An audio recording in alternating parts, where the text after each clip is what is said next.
Hi అండి, తక్కువ రేట్లో జియో ఫోన్స్ తెలిసేటప్పుడు వచ్చాయి.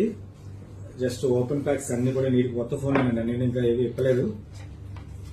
హ్యాండ్సెట్ అన్ని అలాగే ఉన్నాయి. ఒరిజినల్ ఫోన్ అలాగా అన్ని యాస్టీస్ అలాగే ఉన్నాయి. అన్ని చెకింగ్ వారంటీ ఉంటాయి. చార్జర్ అన్ని అలాగ వచ్చాయి. ఏంటంటే దీంట్లో డబల్ సిమ్ అండి. ఇది డబల్ సిమ్, తర్వాత మెమరీ కార్డ్ కూడా వేసుకోవచ్చు. 512 GB దాకా సపోర్ట్ చేస్తుంది. 13 megapixel back camera, front 8 megapixel camera. దీంట్లో ఏంటంటే మొత్తం టోటల్ ఒక జియో సిమ్ కంపల్సరీ ఒక జియో సిమ్ వేసుకోవాలండి. దీంట్లో ఒక జియో సిమ్ వేసుకోవచ్చు. నెక్స్ట్ మీకు నచ్చిన సిమ్ ఒకటి వేసుకోవచ్చు. ఏదైనా సరే మీ ఇష్టం. 2 సిమ్స్ పనిచేస్తాయి. చాలా హ్యాండ్సెట్ కంఫర్ట్ గా చిన్న సైజ్ ఉంటుంది. అంటే కీప్యాడ్ వాడే వాళ్ళకి అప్డేట్ అవడానికి చాలా బెస్ట్ అనమాట. ఇది ఎంఆర్పీ అయితే 7,499 రూపాయలు ఉంది. ఎంఆర్పీ అయితే మీకు ఇది తక్కువ రేట్లో బెస్ట్ మోడల్ తక్కువ రేట్లో పెడతాను. దీంతో పాటు మీకు ఏంటంటే అంటే జస్ట్ ఆఫర్ ఇస్తున్నాం అంతే. డిస్కౌంట్ ఇస్తూ కూడా మీకు